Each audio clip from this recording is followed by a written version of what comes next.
Hai, hobi nonton di sini. Hari ini saya akan menjelaskan sebuah episode berjudul Good Boy dari antologi horor Into the Dark. Maggie Glenn adalah seorang reporter yang berbasis di Los Angeles. Dia berusia pertengahan 30-an dan baru-baru ini putus dengan pacarnya selama bertahun-tahun. Di awal film, Maggie berada di sebuah restoran, dengan sabar menunggu teman kencannya. Dia gugup karena dia belum pernah kencan buta sejak kuliah. Kencan berjalan dengan baik sampai dia bertanya kepada pria itu tentang pemikirannya tentang anak-anak. Dia dengan canggung mengatakan bahwa dia belum memikirkannya. Dia menjauh setelah pertanyaan itu dan nyaris tidak berbicara dengannya. Setelah kencan yang mengerikan itu, Maggie kembali ke rumah dan mulai mencari orang lain di situs kencan. Dia menerima pesan dari seorang pria bernama Nick tapi mengabaikannya. Keesokan harinya di tempat kerja, dia menelepon klinik kesuburan dan membuat janji. Karena dia akan berusia 40 tahun, Maggie ingin membekukan telurnya sebagai tindakan ekstra untuk memastikan dia akan hamil di masa depan. Dia bertemu Dr. Linda yang menjalankan beberapa tes pada dirinya untuk melihat apakah telurnya cocok untuk pengawetan. Maggie tahu bahwa prosesnya sangat mahal tetapi dia berharap untuk segera dipromosikan di tempat kerja. Namun, rencananya sia-sia ketika bosnya Don mengumumkan perusahaan surat kabar mereka akan menjadi digital. Artinya, semua karyawan akan diberhentikan. Agar mereka tetap termotivasi, Don mengklaim bahwa mereka akan bekerja dari rumah dan tetap akan dibayar jika mereka mendatangkan lalu lintas ke situs web. Namun, bayarannya sangat rendah dan tidak pasti. Maggie telah bekerja di perusahaan itu selama 12 tahun terakhir dan tidak tahu apa yang akan dia lakukan tanpa pekerjaan itu. Dia mendapat telepon dari klinik, memberitahukan bahwa dia memenuhi syarat untuk program IVF. Dia senang tetapi tahu bahwa tanpa promosi, dia tidak akan pernah mampu membayar prosedurnya. Bosnya Don, yang juga teman baiknya, merasakan kecemasannya dan menyarankan agar dia mendapatkan anjing pendukung emosional. Dia mempertimbangkannya dan pergi ke tempat penampungan anjing. Meskipun dia telah memutuskan untuk hanya melihat pilihannya, ketika dia melihat seekor anjing abu-abu kecil, dia langsung tahu bahwa dia harus pulang bersamanya. Karyawan tempat penampungan mengungkapkan bahwa pemilik anjing sebelumnya masuk penjara dan dia ditemukan oleh polisi. Maggie membawa anjing itu pulang dan membelikannya mainan. Pada malam hari, dia membuat sandwich Ruben untuk dirinya sendiri dan menyimpannya di meja dapur. Yang mengejutkannya, anjing kecil itu entah bagaimana melompat ke atas meja dan memakan sandwichnya dalam hitungan detik. Maggie menertawakannya dan menamai anjing itu Ruben, seperti sandwich. Mulai hari itu, dia membawanya kemanapun dia pergi dan merawat anjing itu dengan baik. Ruben membantunya mengatasi kecemasannya seperti yang diprediksi bosnya. Suatu hari ketika mereka sedang berjalan-jalan, Maggie melihat pengumuman lowongan di sebuah kedai kopi lokal. Dia mulai bekerja di sana sebagai barista untuk mendapatkan uang tambahan. Di tempat kerja, Maggie bertemu dengan Annie Powell, seorang gadis yang dulu dia asuh ketika dia masih di sekolah menengah. Melihat bahwa Annie sudah bertunangan dan memiliki banyak pengikut di media sosial membuatnya merasa lebih buruk tentang hidupnya daripada yang sudah dia lakukan. Gadis-gadis itu membagikan pegangan Instagram mereka dan memutuskan untuk bertemu lagi suatu hari nanti. Ketika Maggie kembali ke rumah hari itu, sebuah bola menggelinding ke arahnya dari bawah sofa.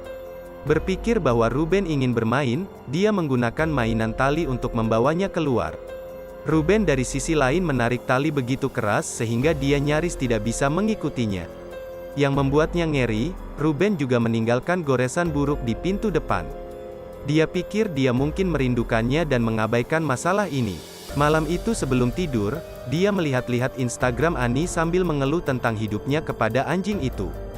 Dia mengirim SMS kembali ke seorang pria bernama Nick dari aplikasi kencan dan mengatur kencan dengannya. Malam berikutnya, dia dan Ruben pergi ke rumah Nick. Pada awalnya, Maggie terkesan dengan ukuran rumahnya, tetapi dia segera mengetahui bahwa itu bukan miliknya. Nick mulai mendekatinya, membuatnya tidak nyaman. Ruben tampaknya merasakan kecemasannya. Maggie minta diri dan pergi ke kamar kecil sementara Nick keluar dari rumah untuk merokok. Dia mendengar gemerisik dari semak dan mendekat untuk memeriksanya. Ketika Maggie keluar mencari Ruben, dia menemukannya berlumuran darah di pinggir jalan. Yang membuatnya ngeri, mayat Nick yang cacat terletak di dekatnya. Seorang tetangga menelepon polisi berpikir bahwa Nick mungkin ditabrak kendaraan. Keesokan harinya, Maggie membawa anjing itu ke dokter hewan yang melakukan beberapa tes padanya dan mengklaim bahwa dia baik-baik saja. Darah di bulunya mungkin terciprat ke tubuhnya karena terlalu dekat saat kecelakaan itu terjadi. Dia juga mengambil darahnya sebagai protokol standar untuk pertama kalinya semua anjing di dokter hewan. Di rumah, Don menelepon untuk memberitahu dia bahwa cerita yang dia liput tentang kematian Nick adalah hit pertama di situs web mereka.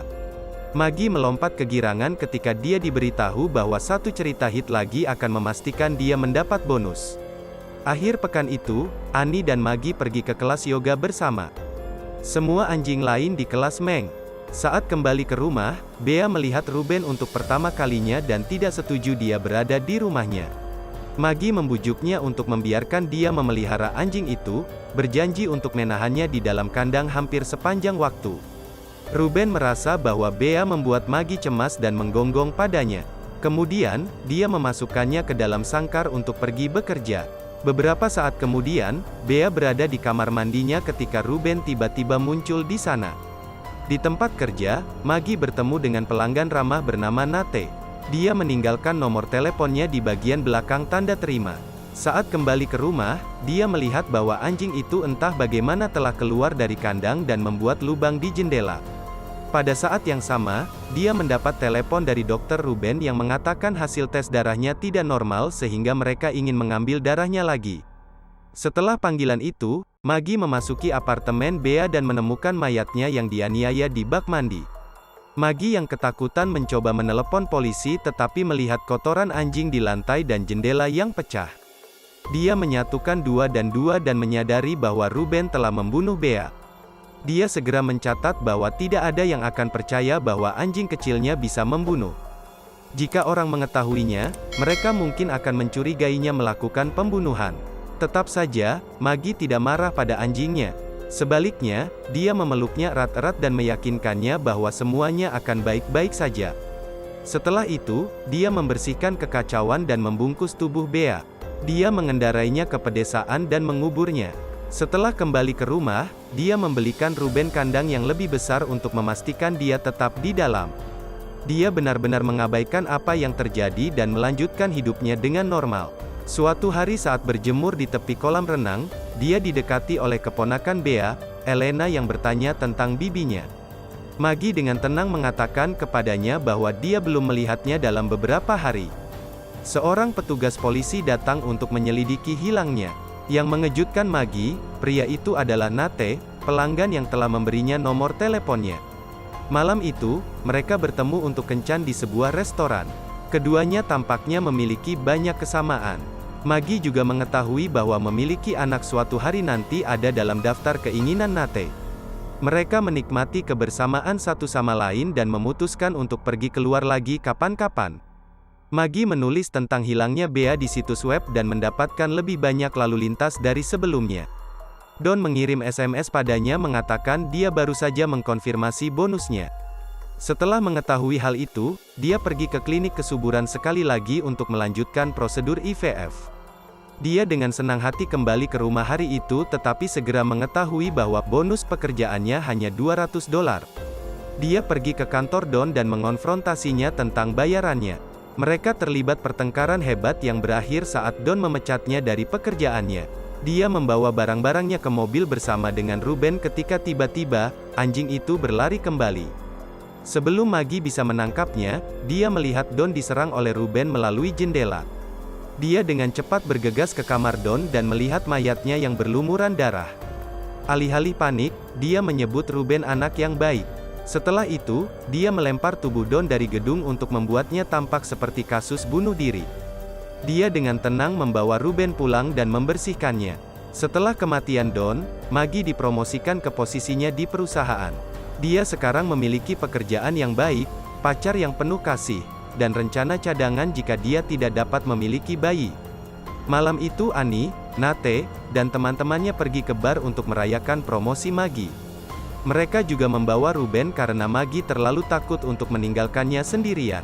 Suatu hari di tempat kerja, seorang polisi datang menemui Maggie untuk menanyakan tentang kasus tabrak lari Nick. Dia bertanya mengapa dia berada di lokasi kecelakaan yang dia klaim dia ada di sana untuk berjalan-jalan dengan anjingnya. Polisi mencurigai ceritanya tetapi tidak memiliki bukti untuk membuktikan bahwa dia salah. Sementara itu, dia terus mengunjungi klinik kesuburan. Prosedur ini menyebabkan memar di lengan dan kakinya sebagai efek samping. Pada malam hari, Nate datang ke rumahnya dengan membawa kamera anjing sebagai hadiah. Dia hampir tidak bisa menghabiskan waktu bersamanya karena dia selalu harus kembali ke rumah untuk anjingnya. Oleh karena itu, dia percaya bahwa kamera anjing akan membantunya mengatasi kecemasannya saat dia jauh dari Ruben. Maggie berterima kasih padanya dan memasang kamera di dekat kandang Ruben. Setelah itu, mereka berjalan ke rumah Nate sambil menikmati secangkir es krim. Seorang pria menabrak mereka dan berjalan pergi tanpa meminta maaf. Maggie meneriakkan kata-kata kotor padanya, mengejutkan Nate. Dia menenangkannya dan membawanya untuk mendapatkan secangkir es krim lagi.